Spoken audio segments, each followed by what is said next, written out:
بسم اللہ الرحمن الرحیم۔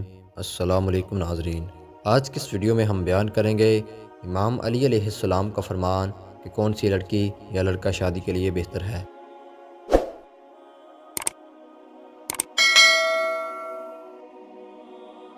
امام علی علیہ السلام کی خدمت میں ایک شخص آیا اور عرض کرنے لگا، یا علی، میں نے اپنی بیٹی کی شادی کروائی لیکن چند ہی ماہ میں وہ شادی ٹوٹ گئی۔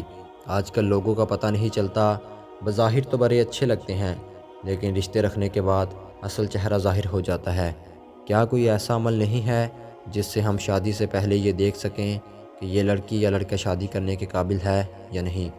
اس پر امام علی علیہ السلام نے فرمایا، اے بندہ خدا، اگر تم اپنی بیٹی کے لیے رشتہ دیکھ رہے ہو تو تم لڑکے میں یہ دیکھو جو لوگ اس سے مرتبہ میں کم ہیں، حیثیت میں کم ہیں۔ اگر ان کی عزت کرتا ہے، ان کا خیال رکھتا ہے تو سمجھ جاؤ یہ زندگی میں ایک اچھا شوہر بھی بنے گا اور اپنی بیوی کا خیال بھی رکھے گا۔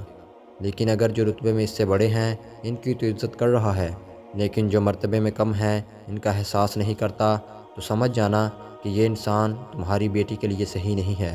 اتنی ہی دیر میں دوسرا شخص اٹھا اور پوچھنے لگا، یا علی، اگر ہم اپنے بیٹے کے لیے رشتہ دیکھیں تو کیسے پتہ چلے گا کہ لڑکی ہمارے بیٹے کے لیے صحیح ہے یا نہیں؟ اس پر امام علی علیہ السلام نے فرمایا، اے بندہ خدا، جب اپنے بیٹے کے لیے رشتہ دیکھنے جاؤ تو لڑکی سے چند سوال پوچھو اور تھوڑی دیر گفتگو کرو۔ اگر لڑکی صرف اپنی خوبیاں بتاتی رہے اور ہر بات پہ اپنی تعریف کرتی رہے تو سمجھ جانا یہ لڑکی خود پسندی کے دلدل میں گرفتار ہے۔ لیکن اگر لڑکی اپنے گھر والوں کی بات کرے، اپنے والدین کی بات کرے تو وہ لڑکی آنے والے وقت میں کسی بھی انسان کے لیے اچھی بیوی ثابت ہو سکتی ہے۔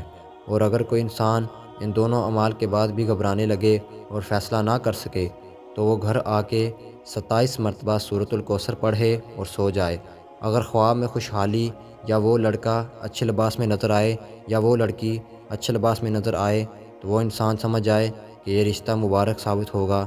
لیکن اگر خواب میں آگ یا شیطانی مناظر یا خون یا اس لڑکی یا لڑکے کا خراب روپ دیکھیں تو پھر وہ رشتہ بہتر ثابت نہیں ہوگا۔